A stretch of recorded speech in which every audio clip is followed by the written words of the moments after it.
오늘 우리에게 주시는 말씀은 신약성경 베드로전서 4장 10절 한 절 말씀입니다. 베드로전서 4장 10절 말씀 381절. 오늘 우리에게 주시는 하나님의 말씀은 베드로전서 4장 10절 말씀 되겠습니다.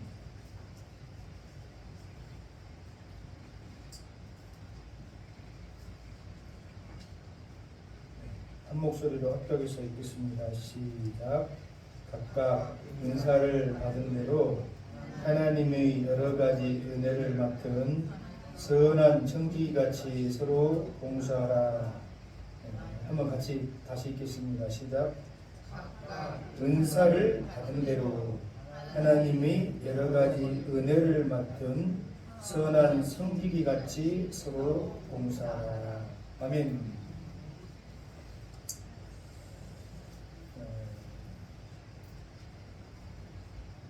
오늘 말씀의 제목을 주신 은사대로 봉사합시다 라고 정해보았습니다.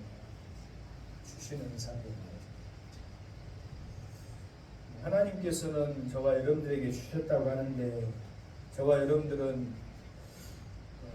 주신 것을 내가 받았는지에 대한 어떤 자각이나 그 의식이 있어야 하는데 그것이 좀 부족할 때가 있죠.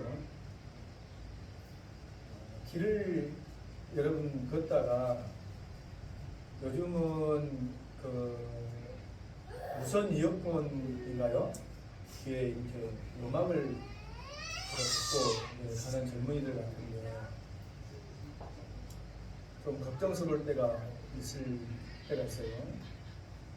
왜냐하면 그것에 너무 이렇게 심취하다 보니까 다른 주위에서 들려오는 위험한 신호나 소리에 둔감한 그런 경우가 있죠. 아니면 예경 같으면은 두꺼운 헤드셋을 이렇게 쓰고 듣고 간다 이 말이에요.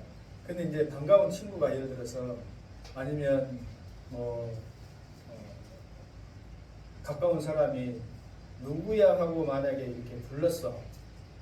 이렇게 불렀는데 내가 그런 헤드셋을 띄고 나는 다른 것에 심취해 있으면 들어요, 못 들어요?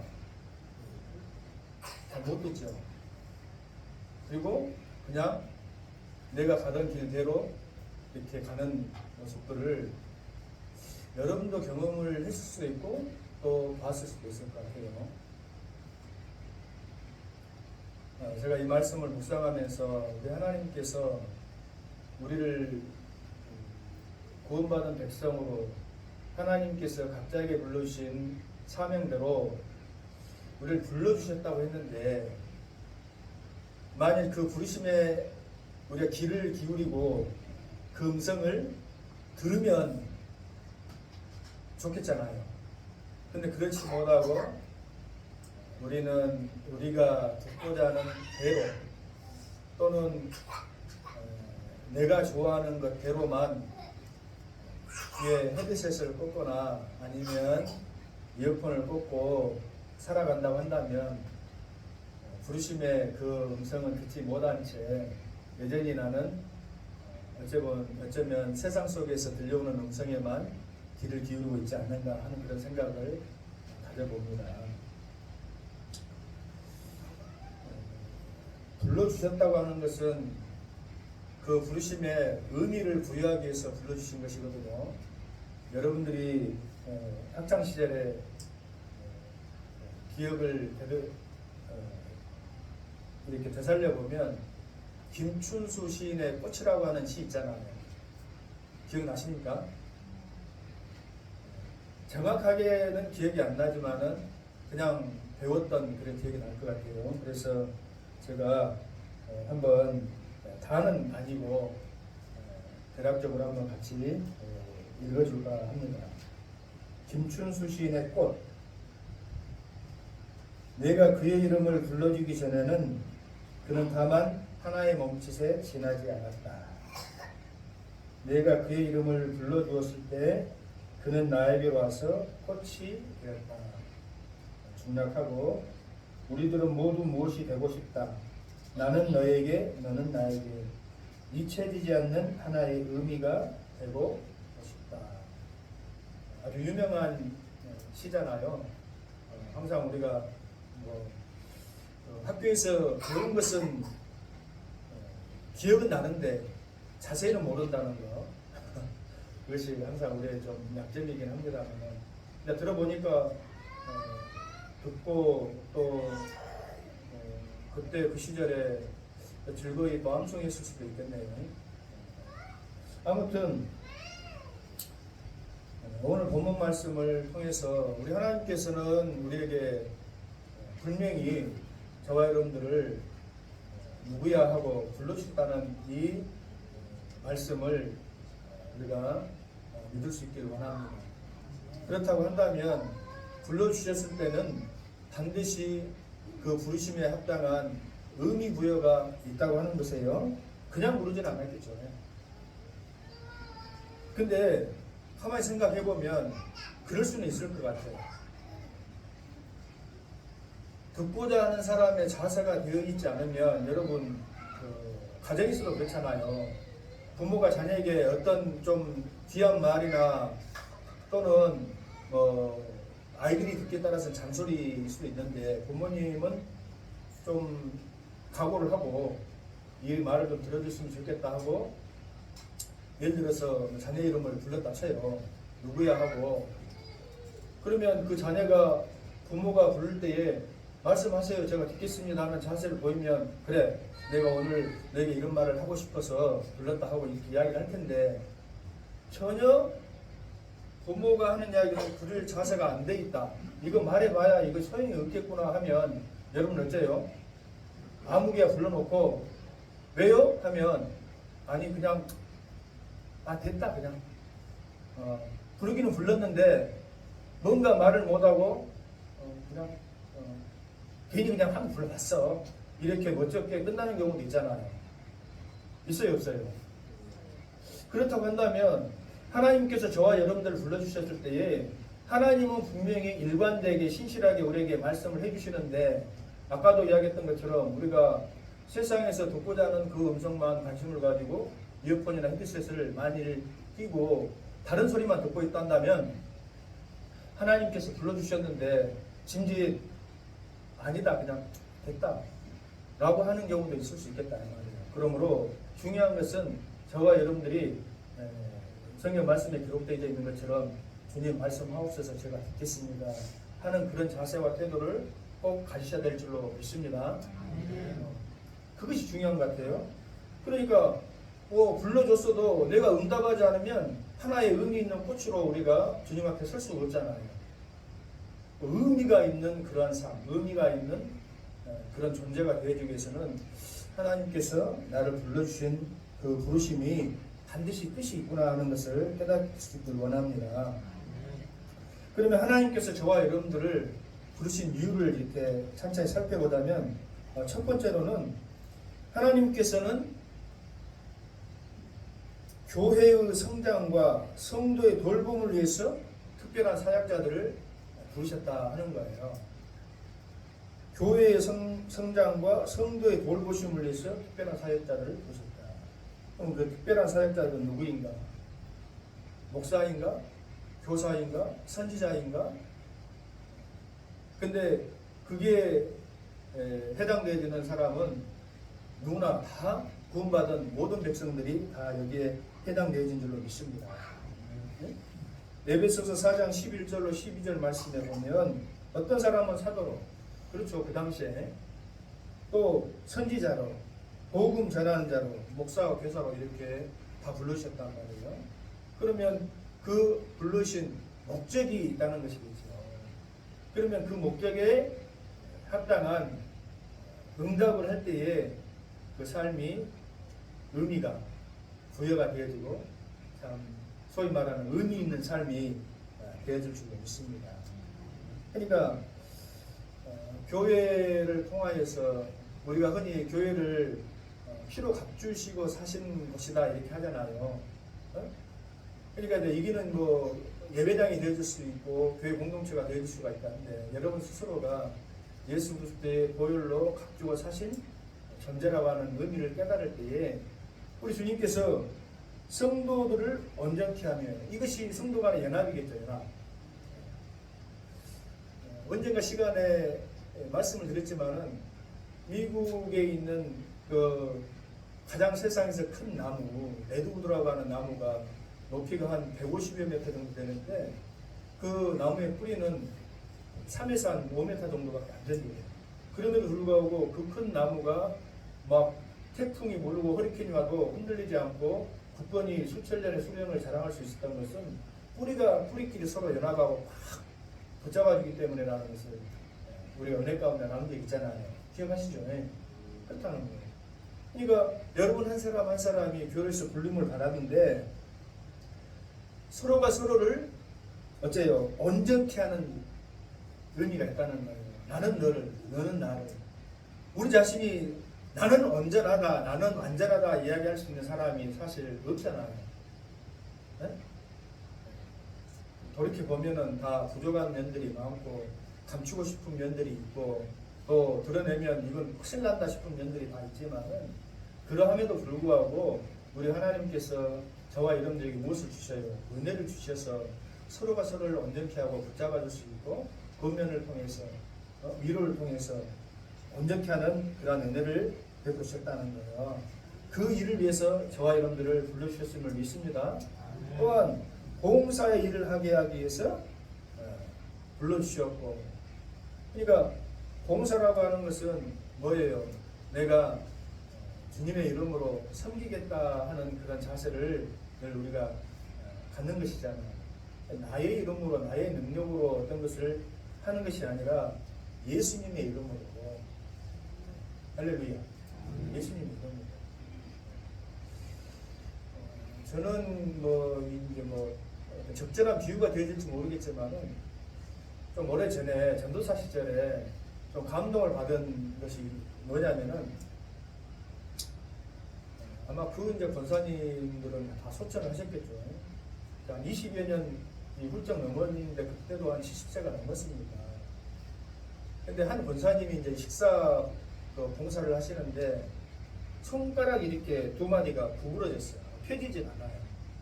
그래서 궁금해가지고 권사님 어떻게 손가락이 그렇게 불편하게 굽으셨는가 이제 처음에는 못 물어보고 좀 이물어주고 난 다음에 이제 여쭤봤더니 그 권사님 웃으시면서 하는 말씀이 교회에서 그 생선을 이렇게 다듬다가 잘못해서 인대를 말하자면 자른 거예요. 그러니까 그때 같으면 이제 어느 가가지고 봉합 수술을 한달지 이렇게 연결하는 수술을 해야 되는데 나이 드신 분들이고 그때 당시만 해도 그것을 그렇게 크게 심상치 않게 이러는 거예요. 하얀 벨밴드 말고 피가 지연될 수 있도록 감고 자체 이제 치료를 하셨는가 봐요. 그랬는데 시간이 지나고 나니까 이게 펴지질 않는 거예요. 굽어져 버린 거야. 붓기는 붙었는데. 그래서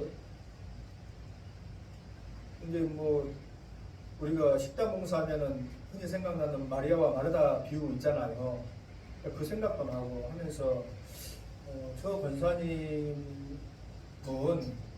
어떻게 만일 저와 여러분들이 요즘 같으면 교회 일하다가 손가락 다쳐가지고 내가 조그만 장애지만 자기가 나왔다 할 때 하나님 감사하면서 저런 표정을 자세를 여전히 신실하게 변함없이 아이고 그때 나 그래가지고는 다시는 내가 생선 안 다듬고 식당 봉사 안 하네 그러기가 쉬울 텐데 그렇잖아요. 근데도 계속 하시는 모습을 오래전에 뵌 적이 있거든요. 이제 그것을 보면서 이제 개인적인 어떤 주관적인 은혜지만은 참 은혜를 받았습니다. 나름. 그러니까 그 어른들하고 이렇게 볼 때에 배움이 능력이 있겠습니까? 가진 것이 능력이 있겠습니까? 다 부족하죠. 그럼에도 불구하고 그 작은 일에 충성하고 헌신하는 모습을 보면서 사역자로 부름받은 저에게 은혜를 주더라 이 말이에요. 네? 그러니까 뭐 우리가 교회에서 뭐 봉사를 한다, 예수님 이름으로 섬긴다 하면은 대단한 것을 우리가 해야 된다라고 마음의 부담을 가질 수가 있잖아요. 전혀 그럴 필요가 없다는 것입니다. 전혀 그럴 필요가 없어요. 작은 것 하나. 말하자면은 뭐 예배당을 청소한다거나 그렇잖아요. 어? 작은 것에 어떤 뭐 예를 잘 못 찾겠는데 어떤 분들은 또 그런 분들이 있더라고요. 간증에 보면 험하게 세상을 살다가 뒤늦게 하나님의 은혜를 받고 이제 하나님 앞에 충성해야 될 것 찾다 보니까 내가 가진 것도 없고 건강으로 다 잃어버렸어. 내가 무엇을 할까 하다가 기도 중에 깨닫고 깨달은 것이 너의 화장실을 네가 맡아 청소하거라 하는 그런 음성을 자기가 들었다는 거예요. 네?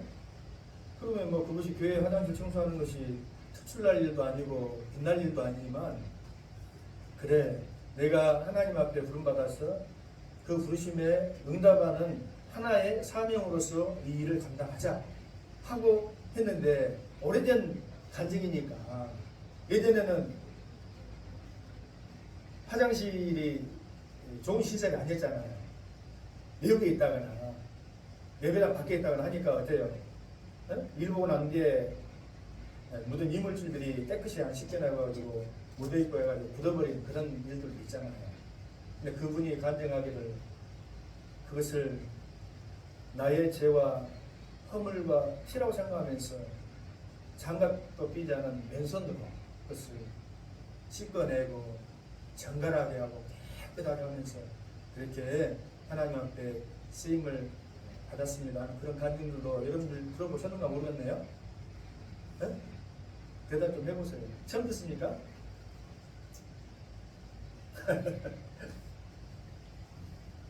네, 저는 그런 간증을 들어봤는데 네, 여러분들 아마 처음 듣는 거예요. 네. 아무튼 간에 여러분 생각해 보세요. 거의 뭐 그렇게 대단한 일이다, 큰 일이다라고 말할 수는 없지만은 아무튼 그 분에게 있어서는 하나님 앞에 그렇게 응답함으로써 의미 있는 존재가 자기가 된 거예요. 할렐루야. 그러니까 그것으로만 끝나는 것이 아니라 그런 의미 있는 삶을 살겠다고 이렇게 다짐했을 때에 다른 이들에게, 성도들에게 서로 번이 되어지고 위로가 되어지고 격려가 되어지는 그런 삶이 되어지잖아요. 그러니까 부르심을 받은 저와 여러분들은 그런 삶을 하나님 앞에 살자 이 말이죠. 할렐루야. 믿습니까? 네? 그러니까 오늘 특별히 뭐 제가 이 말씀을 준비한 이유는 아시다시피 작은 교회지만은 안수지 집사님을 세우고 권사 두 분 취임을 이렇게 행하면서 이 세 사람은 섬긴 자로 부르심을 받았다는 이 사실을 꼭 믿을 수 있길 바랍니다. 섬기는 자. 저는 무엇보다도 성경을 보면서 섬김의 모범을 보이신 이는 물론 예수님이시지만은 예수님의 그 섬김의 본을 우리가 따라하기는 참 쉽지가 않아요. 근데 사람 편에서, 성도 편에서 은혜 받은 자로서 섬김을 한 자의 가장 대표적인 모범이 누구냐면은 마리아의 향유옥합 사건이라고 늘 생각하고 있습니다. 그래서 우리가 예물 드릴 때도 저는 그 찬양을 우리 교회에 봉헌 찬양으로 하고 있습니다. 내게 있는 향유옥합 주께 가져와. 그러니까 이것을 단지 어떤 소중한 것을 깨뜨리고 예수님의 발 앞에 경배했다고 하는 그런 모습으로만 우리가 볼 것이 아니라 그 마리아의 주님 앞에 행했던 그 모습이 원문으로 보면 프로스퀴네오라고 이렇게 되어 있어요. 근데 그것은 프로스라고 하는 단어와 퀴네오라고 하는 단어의 합성어입니다. 프로스라고 하는 것은 여러분들 그 영어의 프로세스 이렇게 알잖아요. 그 프로라고 하는 것은 어디 앞으로라고 하는 뜻이에요. 앞으로. 그리고 퀴네오라고 하는 것은 찬송하다, 또 경배하다 이런 뜻이란 말이에요. 그러니까 이미 마리아가 예수님 발 앞에 나와서 향유옥합을 깨뜨린 그 행위 자체가 주님을 높이고 경배하는 모습이었다고 하는 것을 우리는 볼 수가 있는데, 그때 그 모습을 우리가 성화랄지 아니면 또 그런 그림 모습을 통해서 우리가 상상해 볼 수 있지만은, 눈물로 예수님 발 앞에 엎드리잖아요. 엎드리고 그 머리털로, 여인의 소중한 머리털로 예수님의 발을 씻긴단 말이에요. 이것이 섬기며 봉사하며 헌신하며 감사하며 기뻐하며 감격하며 나의 새로워짐을 표현하는 아주 대표적이고 귀한 모습이라고 저는 늘 생각하고 있습니다. 그러니까 오늘 귀한 직분자로, 또 여러분 모두가 다 귀한 직분자로 부르심을 받은 사람들임을 믿습니다. 그렇다고 한다면 하나님 앞에 나올 때에 늘 저와 여러분들이 이런 귀한 프로스키네요, 하나님 앞에 무릎 꿇고 눈물로써 기뻐하며 예배할 수 있는 그런 자세와 태도를 간직하는 것이야말로 주님을 섬기는 것이다 하는 믿음을 꼭 가지시기 바랍니다. 잘 아시는 대로 마가복음 10장 45절 말씀 보면 예수님께서 말씀하실 때에 인자가 온 것은 섬김을 받으려 하는 것이 아니라 도리어 섬기려 합니다, 이렇게 말씀해 주셨잖아요. 세상에서는 내가 섬김을 받고 내가 대접을 받고 내가 편리를 누리는 것이 유익하고 또 그렇게 되고자 하는 행동들을 많이 하는 줄로 믿습니다. 그래서 이제 어찌 보면은 그것을 의전이라고 하는 그런 표현을 쓰잖아요. 여러분 가운데 의전을 받아보신 분 계실까요? 그렇죠. 차에서 내리는데 누군가 문을 열어주면 의전이지요. 내가 문을 열면은 의전 아니고. 근데 세상에서는 높이 되어졌다고 하는 분들 보면 자기가 스스로 문 열고 나오는 차 보셨는가요? 아니죠. 어디인가 딱 쓰면 딱 이 제대로 차려입은 사람들이 제대로 된 자세를 해가지고 문을 딱 열어드리면 그래 하고 딱 내리면은 내가 섬김을 받는구만. 그렇지, 나는 성공을 했어. 세상적인 기준으로 보면은 그렇게 보인다 이 말이에요. 사장님 나오셨습니까? 회장님 나오셨습니까? 우리가 이제 뉴스에서 많이 보면 대통령님 나오셨습니까? 할 수 있지만 그것으로 높아지는 것이 아니라 그런 자리에 그런 위치에 있을 때에 국민을 섬기고 더 낮아지는 자리로 갔을 때에 지지율도 올라가는 거 우리가 알잖아요. 할렐루야. 그런 것처럼 저와 여러분들이 그런 장소와 태도로 주님 앞에 서 있을 수만 있다고 한다면 오늘 불러주신 주님 앞에 우리는 아름다운 의미가 되어주는 존재가 되는 줄 믿습니다. 그렇잖아요. 응? 그러니까 이 땅에서의 삶의 형편을 돕는 것도 섬김 맞습니다. 어려운 사람에게 내가 기도할게 하고 아무런 도움을 주지 않으면 그것이 무슨 의미가 있겠습니까? 어려운 사람에게는 여러분 기도도 기도지만 여러분의 지갑을 여는 것이 섬김이에요. 솔직한 말로 배고픈 사람에게 그냥 가라 평안하라 주님이 도와주실 것이다. 염려하지 말아라 주께서 평안히 너에게 입히시고 채워주시고 할 것이니까 가라 하는 것이 섬김이 아니라 여러분들의 호주머니를 뒤져가지고 있는 것 나눠주는 것이 섬김이야. 그것도 섬김이야.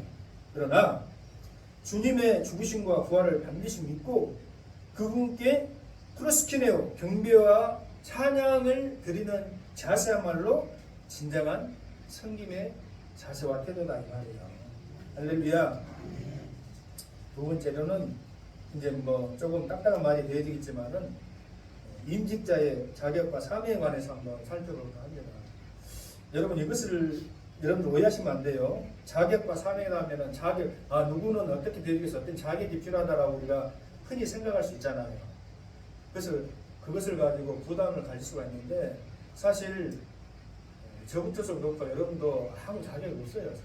자격이 있어서 그 어떤 직분을 주는 것이 아니라 나는 자격이 없고 나는 부족하다는 것을 고백합니다. 그러나 분명한 것은 나는 부족하고 자격이 없지만은 그렇게 할 수 있도록 우리 하나님께서 무엇을 주셔요? 은혜를 주시는 줄 믿는 것이에요. 믿습니까? 그러니까 할 수 있도록 불러주셨으니까 하나님께서 나는 참 늘 넘어지고 연약하고 자격이 없지만은 그런 자격이 되어질 수 있도록 성령의 능력도 주시고 권능도 주시고 건강도 주시고 물질의 은혜도 주시고 할렐루야. 그냥 주시옵소서 하면은 이것이 뭐 흔히 이야기하는 기복신앙이 되어지겠지만은 우리 하나님 앞에 하나님께서 합당하게 쓰일 수 있도록 쓰임받을 수 있도록 저에게 건강 주시옵소서 하는 것은 신자로서의 당연한 강구가 되는 줄로 믿습니다. 믿습니까? 하나님 물질 주시옵소서 그 잘못된 기도 아니에요. 절대 잘못된 기도 아닙니다. 네. 다만 그것을 통하여서 하나님 저를 불러주심에 합당한 섬김의 삶을 살아갈 수 있도록 은혜 베풀어 주시옵소서 하는 기도가 병행이 되어야 된다면 당연히 주실 줄로 믿는 것이에요. 믿습니까? 건강한 몸도 있어야 전도도 하고 섬길 수 있는 것이지 내가 약하고 내가 그냥 결결해갖고 있는데 뭘 섬기고 뭘 기도를 하고 있습니까? 그건 말이 안 되잖아요. 그렇잖아요. 하나님께서 연장 주시는데 망치를 주셔가지고 못을 박아야 되는데 망치 요 손잡이가 부러져 있으면 그 어떻게 박을 것이오? 튼튼한 장도를 주면 주님 나는 부족하지만 주님께서 손잡아 주실 때 이 망치를 가지고 하나님께서 합당한 못을 시원하게 제가 박아줄 수 있을 줄 믿습니다. 쾅쾅쾅 박으면 되는 것 아니겠습니까? 할렐루야! 그것을 말씀드리는 거예요. 네, 디모데전서 3장 8절로 10절 말씀을 보면 신앙의 성실성에 관해서 이야기합니다. 성실함. 우리는 참 이 부분에 대해서 많은 고민을 하게 돼요. 성실함, 신실함. 그게 어떤 시기, 어떤 측면에서는 우리가 막 열심을 내고 막 잘하려고 하는 그런 시기가 있잖아요. 인생의 피크, 전성기 이런 것이 있는데 물론 그것을 부인하는 것은 맞지 않는 것 같아요. 모든 사람이 다 똑같을 수 없고 어떤 사람이 어떤 시기를 맞이하느냐에 따라서 참 좋은 시기를 보낼 때도 있고 때로는 뭐 침체된 시기를 보낼 때도 있는데 중요한 것은 그런 것들을 뛰어넘어서 일반성 있게 평균적으로 꾸준히 변함없이 이렇게 하나님 앞에 신앙생활하는 것이 중요하다 이 말이에요. 할렐루야. 그러니까 신앙과 생활의 온전함을 이렇게 이야기를 하지만 온전함이라고 하는 것은 나의 완벽함을 사실 이야기하는 것이 아니죠. 성경에서는 하나님 앞에 온전한 사람이 없다고 했는데 또 다른 말에는 이 자격이 요구될 때 온전해야 된다고 하면 이게 이율배반적이잖아요. 그것을 이야기하는 것이 아니라 나의 힘과 결단 위에 우리 하나님께서 다시 한번 말씀드리지만 은혜를 베풀어 주신다. 그러니까 내가 할 수 있겠다라는 그런 각오로 우리가 인직을 맡고 어떤 사역을 감당하면 다 실패하고 자빠지죠. 나는 할 줄 알고 나는 될 줄 알았는데 안 되더라 이거요. 안 되더라 이거요. 그런 생각을 버리고 우리 하나님께서 힘주실 줄로 믿습니다. 나로 능하게 해줄 줄로 믿습니다. 그런 마음을 가지면 될 줄로 믿습니다. 그러니까 중요한 것은 저나 여러분들이나 우리 자신이 하나님 앞에서 나는 누구이고 또 무엇을 위해서 부름을 받은 삶인가는 이런 자의식, 자각이 있을 때에 그 삶의 의미가 부여되어지는 것이지 그것이 없다고 한다면 그냥 그저 하루하루 살아가는 존재로 살아갑니다. 아무 생각 없어요. 그저 그냥 열심히는 사는데 내 삶에 진정한 의미를 부여하고 살아가지는 못한다는 것이죠. 두 번째로는 깨끗한 양심에 관해서 기록되어 있어요. 이것은 하나님과의 관계성에 있어서 투명함을 이야기한다라고 말할 수 있습니다. 깨끗한 양심. 이것도 사실은 우리가 말씀의 거울에 비춰놓고 보면 좀 괴롭죠. 나는 완전한 깨끗한 양심을 가지고 지금껏 살아왔습니다라고 말을 못하니까 대로. 근데 앞으로는 그렇게 이제 뭐 우리가 실수도 하고 넘어질 때도 있지만은 하나님과 관계에 있어서 투명성을 가지자 이 말이에요. 하나님과 관계에 있어서. 그러니까 그전에는 사람 눈치를 우리가 많이 보잖아요. 사람을 의식을 하고 좀 과장된 행동도 하고 나의 믿음이 있음을 진짓 드러내기 위해서 솔직히 좀 오버하는 케이스도 있잖아요. 그래 안 그래요? 저 사람이 저렇게 했어. 그러면 나는 그보다 좀 더 해야 될 것 같은데, 그것은 전혀 하나님과 관계를 의식하지 않는 사람의 눈치를 보는 행위다 이 말이에요. 사실은. 그러니까 그런 모습들이 우리에게 사실 있잖아요. 저 집사님이 조동됐으면은 나도 좀 이렇게 해야 되지 않을까 그런 생각들을 갖습니다. 그것은 뭐 나쁘다라고 이야기할 수는 있어요. 그러나 진즉 우리가 그런 신앙으로 살면 늘 마음이 위태롭고 내 신앙이 내 믿음 양심 안에서 찔리는 경우가 사실 있잖아요. 그런 것들을 버리잖아요. 그래서 하나님 앞에서 깨끗함을 늘 우리가 추구해야 될 줄을 믿습니다. 이것이 신전 의식이죠. 허람돼요. 신전 의식. 하나님 앞에 서 있습니다. 적어도 하나님 앞에 서 있음을 깨달아요. 성경에 우리가 너무나 잘 아는 것처럼 하나님 앞에서 깨끗한 삶을 살았던 사람 요셉 있죠. 요셉. 그렇잖아요. 누가 보는 것도 아니고 사실은 사람으로서의 어떤 선택을 하려고 했으면 얼마든지 넘어지고 자빠질 수 있는 그런 상황이고 여건이 있음에도 불구하고 내가 어떻게 이 큰 악을 하나님 앞에서 행하겠는가 하는 하나님과 관계에 있어서 성공한 사람이 요셉이었어요. 바입도 실패했고 그렇지만 요셉만큼은 하나님 앞에서 성공. 세 번째로는 진실이라는 거예요. 진실. 믿습니까? 진실하지. 교회에서뿐만 아니라 교회에서는 상당히 믿음직스럽고 신뢰가 가고 믿음이 참 어느 정도 있는 것 같은데 세상에 나가서는 저 사람이 과연 신실하신 분인가 믿음직스러운 분인가 라고 하는 평가 앞에 우리 스스로는 많이 위축될 때가 많죠. 그렇게 살아가지 못할 때가 많습니다. 왜냐하면 그렇게 살면 아이 목사님 말씀으로 우리가 그러지만 세상에 그렇지 않습니다. 세상에서 그렇게 살다가 바보가 되고 내가 손해를 보는데 어떻게 제가 그렇게만 살겠습니까? 적절히 지혜를 발휘해야죠 하는 그런 의식들이 솔직히 여러분들 가운데 있잖아요. 있어요. 그러니까 세상 사람들이 볼 때는 이율배적으로 생각할 때가 많아요. 저 사람이 교회에서는 뭐 장로고 집사고 그런다고 하는데 세상에서 살아가는 모습을 보면 그렇지 못할 때가 많으니까 참 이것도 어려운 요구가 되어줄 수 있으나 사실 어찌 보면 어렵지 않아요. 어렵지 않아요. 네? 저와 여러분들이 구할 것은 뭐예요? 우리 하나님을 하나님 제가 세상에서도 신실하고 진실되게 살아갈 수 있도록 거룩하게 살아갈 수 있도록 주님과 관계 앞에서 실패하지 않도록 하나님 도와주시고 이렇게 우리가 구하고 살아가게 되면 그렇게 구하는 자들에게 주실 줄로 믿습니다. 찾는 자들에게 열릴 줄로 믿습니다. 그렇게 살아가는 것이 마땅한 우리인 줄로 믿어요. 그리고 세 번째로는 이제는 섬김으로서의 실천이 실천. 사도행전 6장 1절로 7절에 보면 적절한 예인지 모르겠지만은 초대교회 여러분들이 아는 것처럼 헬라파가 있었고, 그 다음에 그 히브리파가 있었잖아요. 가문들이 있었는데 공개하는 일이 서로 조금 달랐어요. 그러다 보니까 집사님들을 세워서 구제하고 또 섬기는 협력하는 일을 화합할 수 있도록 그렇게 잘 조절했다는 것을 우리가 볼 수가 있는데 이제 뭐 우리 교회는 글쎄요 잘 모르겠어요. 목사로서 볼 때에 숫자는 적지만 그래도 나름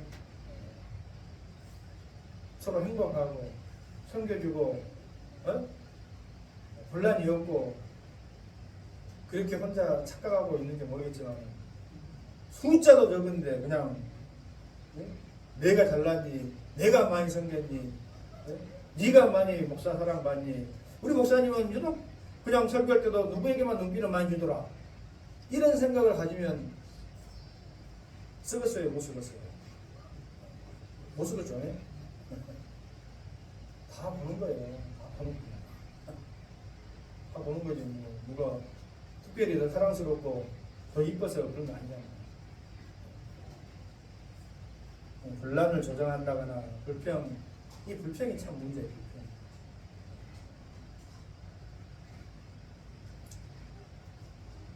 그래서 여러분 성교가 되니까 뭐 큰 거 합시다 이런 요구를 하는 것이 아니라 성도와 성도 간에 또 교회 내에서 공동체 내에서 화합을 이루는 것이야말로 큰 성김이다. 있습니까? 자기 주장을 사실은 그러면 내려놔야 돼요. 또 기도와 말씀으로 서로를 격려해 주자. 격려해 주자. 우리 넘어진 사람을 그냥 놀부식으로 더 밀어뿌리고 자빠진 사람을 더 짓밟고 하는 경우가 세상에서는 너무 많아. 옳지. 가만히 있던 사람도 그 동물의 세계에 보면 그렇습니다. 동물의 세계에 보면 저는 이제 셔츠를 가끔 이렇게 보는데 개들도 있잖아요. 개들도 가만히 앉아 있다가 이렇게 눈치를 용감하게 나서는 부류가 있고 눈치를 살피는 부류가 있어요. 그래가지고 어떤 상황이 돼가지고 누가 하나 딱 그 개를 갖다가 이렇게 제압을 해갖고 확 물어보잖아요. 그럼 그것이 끝나는 게 아니라 이렇게 눈치를 보던 그룹이 느닷없이 달려들어가지고 깽깽하고 있는 애를 갖다가 막 더 물어보러. 너는 이제 죽었어. 내가 나서려고 했는데 대장이 나서가지고 내가 참고 있었다니. 이놈 자식, 네 넘어진 김에 나한테 그냥 밝혀부르라. 이런 세상에서는 이런 심보를 가지고 사실은 하잖아요. 그 역으로 생각하면 그렇게 함으로써 나도 대장편이다 하는 것을 보여주기 위해서 그런 행동들을 하는 것 같아요. 절대 그러지 마십시오. 교육에서. 목사님은 누구에게 어떤 권면을 하기 위해서 좀 심한 말 할 때, 목사님이 그랬구나. 그러면 자기가 더 등산해가지고 나서가지고 그냥 자네가 그림을 쓰겠는가 하면서 막 더 그러버리면 되겠어요, 안 되겠어요? 그러니까 하나님의 마음이 이방 족속을 통해서 이스라엘 백성들 다스릴 때가 나와. 나는 그냥 살짝 화만 냈는데 이방 민족이 옳다구나. 하나님이 그냥 저것들 그냥 혼내주라 하니까 너는 이제 죽었어. 나는 인정사정 없이 너희를 혼내버릴 거예요. 할 때 하나님께서 깜짝 놀라고는 화를 내시잖아요. 여러분 새끼들, 나는 잠깐 저것들 정신 차리려고 했는데 너희들이 인정사정 없이 모자랄 수 있게 하니까 나는 너희들 똑똑을 한다. 없애버린다. 뭐 전라도 말로 버전을 그렇게 해서 그렇지만 그게 하나님 아버지의 마음이잖아요. 목사도 마찬가지예요. 어떤 사람이 연장할 때 넘어질 때 좀 따끔하게 이거 권면을 좀 했었는데 해서 그냥 어렵사리 만약 할 때에 덩달아서 자기가 더 등산하지 말고 위로해 주시기 바랍니다. 아멘. 아멘입니까? 그 성경이에요. 그 작은 성경이에요. 그리고 격려해 주고 더 잘되라고 하는 말이지. 더 잘해보세요. 이래야지. 그렇지. 너가 그러니까 그럴 때 소리 듣는 거 아니야. 하면 안 돼요. 네 번째 마지막으로는 사랑과 희생의 삶을 우리에게 요구하시는데 참 말은 좋죠. 사랑과 희생의 삶. 예수님께서 제자들의 발을 씻기시면 또 볼을 보고 우리도 다른 사람을 섬기리라. 참 쉽지 않은 일이지만은 부르심을 받고 의미 있는 하나님 앞에 의미 있는 존재로 우리가 서기 위해서 늘 이 말씀을 기억하고 심령 속에 새길 때에 우리가 섬길 수 있는 그런 낮아질 수 있는 그런 자세와 태도를 견지하게 되어진 줄로 믿는 것이에요. 할렐루야. 이제는 우리가 이 말씀을 들었으니 우리 하나님 앞에 제가 그렇게 살겠습니다. 약속하고 도전하는 시간을 갖도록 합니다. 하나님은 부르신 자들에게 분명히 능력을 주신 줄로 믿습니다. 네? 아까도 이야기했다시피 지혜도 주시고 물질도 주시고 건강도 주시고 능력도 주시는 거예요. 하나님께 쓰셔야 됩니다. 네. 그러니까 나는 하나님 앞에 적합한가, 나는 그런 합당한 사람인가, 나는 자격이 없어 라고 스스로를 낮추기 전에 하나님이 불러주셨으니까, 기왕에 하나님께서 쓰시겠다고 하셨으니까, 기왕에 하나님께서 나를 의미 있는 존재로 불러주셨으니까 하나님께서 나를 사용해 주실 것을 믿고, 요한복음 15장 16절에 기록되어 있는 것처럼 우리가 하나님 예수 그리스도를 택한 것이야. 우린 가만히 있는데 맥없이 주님께서 우리를 구원받은 자로 또 하나님의 선택받은 자로 불러주셨다 이 말이에요. 믿습니까? 여러분 가운데 내가 그냥 찾고 그냥 뭐 어떤 신앙적인 극한의 수련을 통해 가지고 나는 하나님을 찾았다. 그랬더니 하나님 내게 응답해 주셨다. 그랬더니 하나님 나를 불러주셨다 하는 건 아무도 없잖아. 아무도 없어요. 아무 바닥 없이 아무 생각 없는데 하나님이 그냥 불러주셨어요. 아무개가. 저 역시도 목회할 거라고 생각도 못했는데 목회라고 불러주셔가지고 오늘의 이르게 되었어요. 그때 거부했다고 하면 하나님 앞에 내가 진정한 의미 있는 삶을 살 수 있었습니다. 생각해요. 여러분도 마찬가지죠.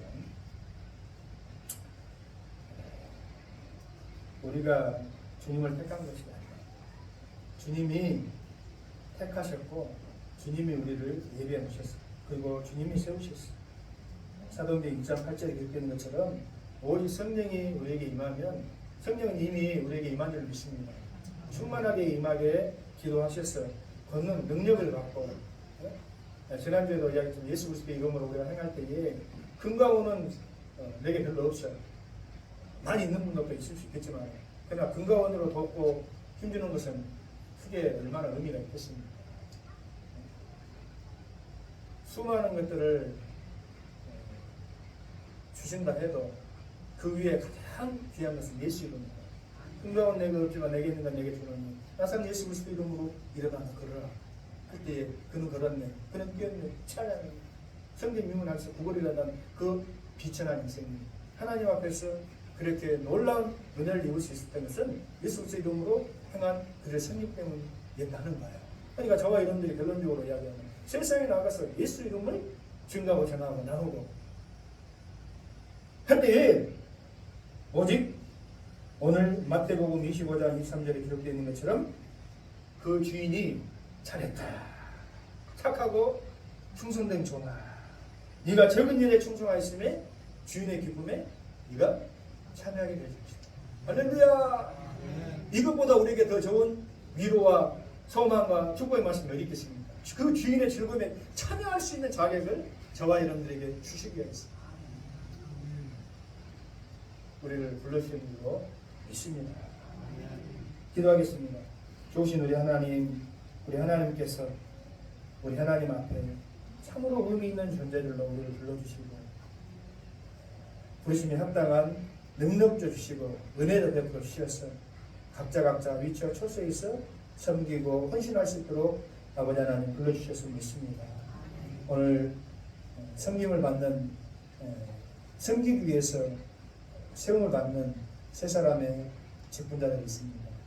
하나님 오늘 이 날을 더 빛나게 하시고 기억하게 하시고 참 우리 교회에서 이렇게 많은 분들이 오셔서 축하해주고 또 함께한 것도 쉽지 않은데 이 날을 이렇게 우리에게 허락해 주신 주님을 찬양합니다.